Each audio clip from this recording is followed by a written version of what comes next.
One thing that I wanted to explore with you as well, Susanne, is the notion of culture and spirituality, and how that has shaped your understanding of relationships. And I've found that in the discourse, when people talk about relationships, those things are not always necessarily considered or connected.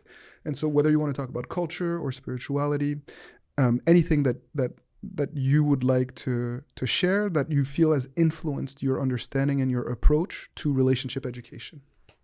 That's two combined deep topics.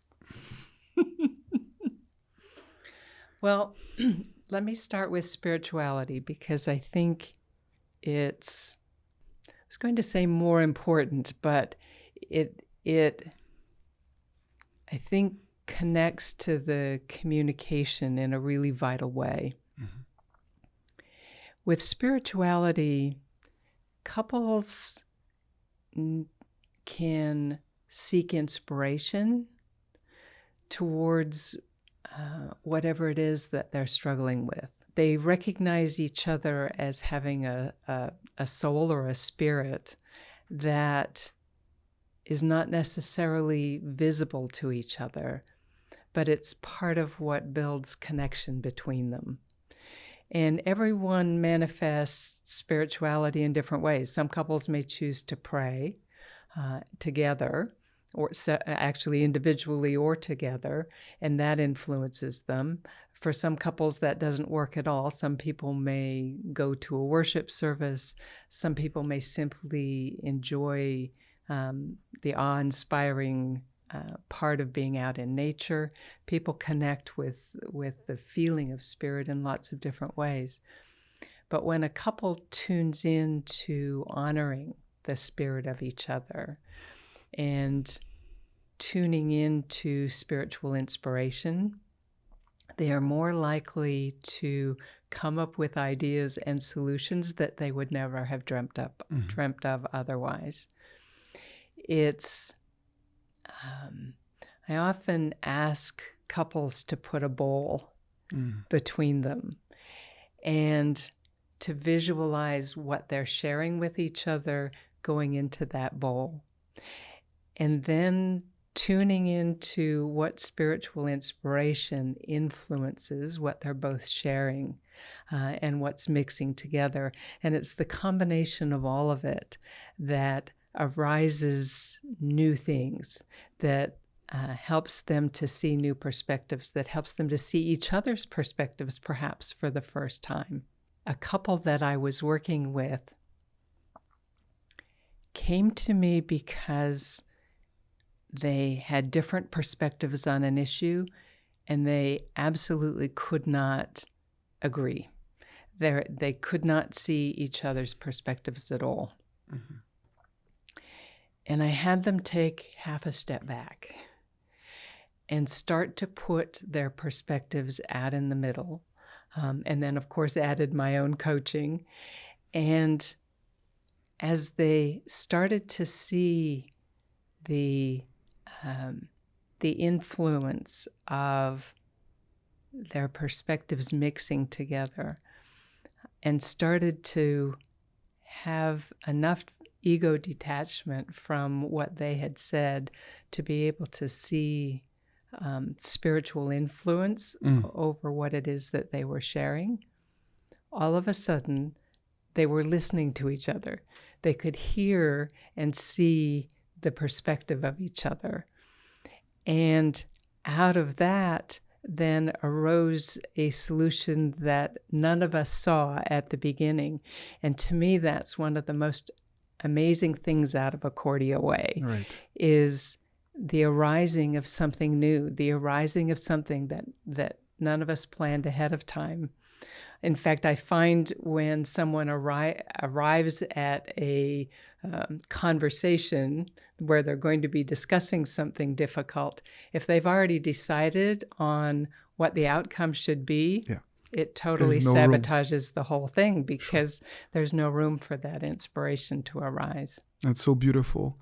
This process of co-creation where ego is left at the door it's not easy. Is not easy. And really truly that is what makes the Acordia way different than perhaps many other processes or approaches, techniques that couples perhaps have experienced in the past.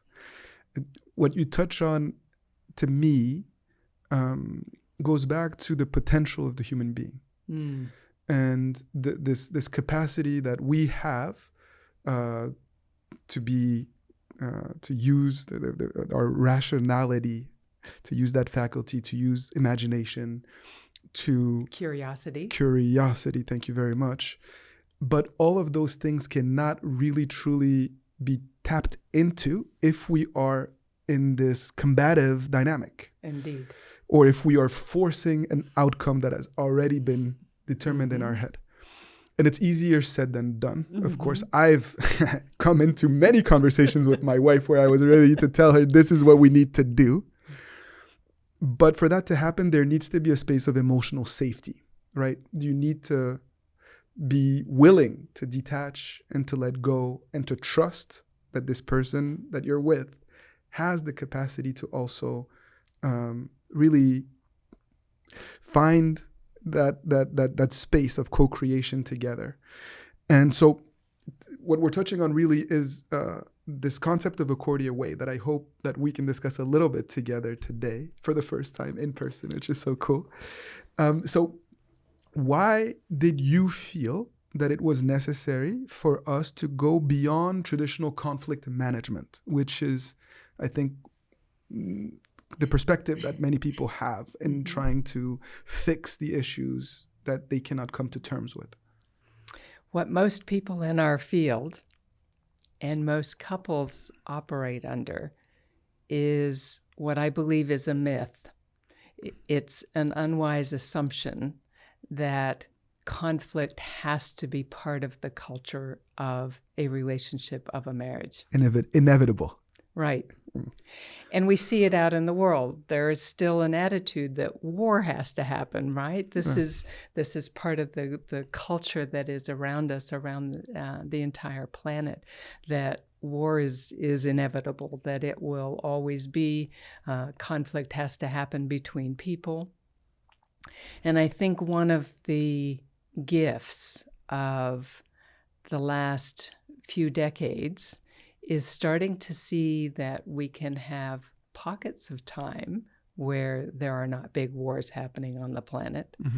And we are starting to see that there are times couples do not need to be at war. And I think if we shift into believing that it's possible to have a relationship without harmful conflict, if we really start to believe that in the core of our beings, then it shifts our attitude, it shifts our behaviors, it shifts into what's possible. And I think you and I are both committed to help couples see that it is possible to actually work through difficult things and come out at the other end in a place of unity, in a place of harmony, in a place of mutual decision-making that they then carry out in unity and in harmony. And it's possible to do that without conflict being part of the culture of the marriage. Beautiful.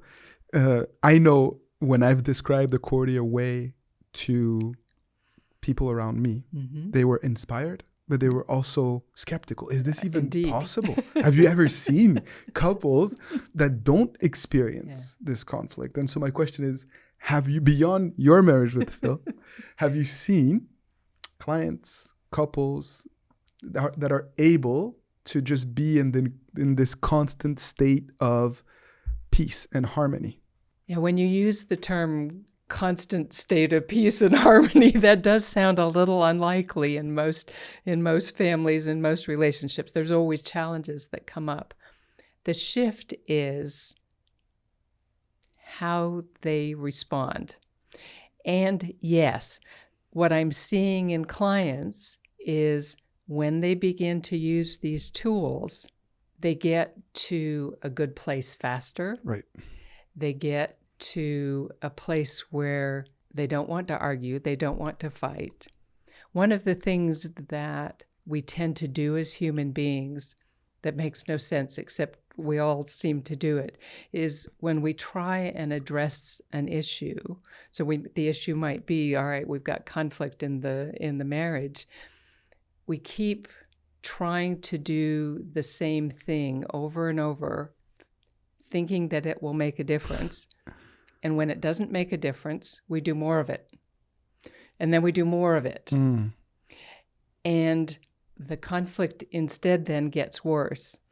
So what we're asking couples to do is intervene, right, to stop this pattern that's actually not bringing fruitful outcomes, and to do it in some new ways. Right. And what's exciting for you and I both is helping people see some of these new ways to be better friends, right? To be better partners together, which then has an influence on the family, right? They are co-parenting rather than fighting with each other about how to parent the kids. And when the children see the conflict level go down between the couple, their behaviors change miraculously. Right. That process that you described about linked to how couples choose to approach challenges, difficult situations, or potential areas where they don't seem to agree initially is what I'm most excited about in really bringing this new understanding to as many people all over the world, and practical tools to be able to learn to do that, because it's not necessarily something that every couple will be able to implement right away. But I'm convinced that every couple has the potential to be able to learn to do this and to overcome even the most complex of challenges in a way that is harmonious and in a way that strengthens love, friendship, commitment to each other. And again, I've experienced this myself, right? So in my marriage, there are still moments where Nina and I don't necessarily agree. But the way by which we are now able to communicate with each other, to accept each other's point of view as valid, and to learn to come to a solution that we both can fully embrace together has completely changed my marriage. It really has. And it's not that we are different or that we somehow are not complicated human beings. It's truly that we have been able slowly over time to learn how to approach this in a way that is healthier than everything that we had experienced before.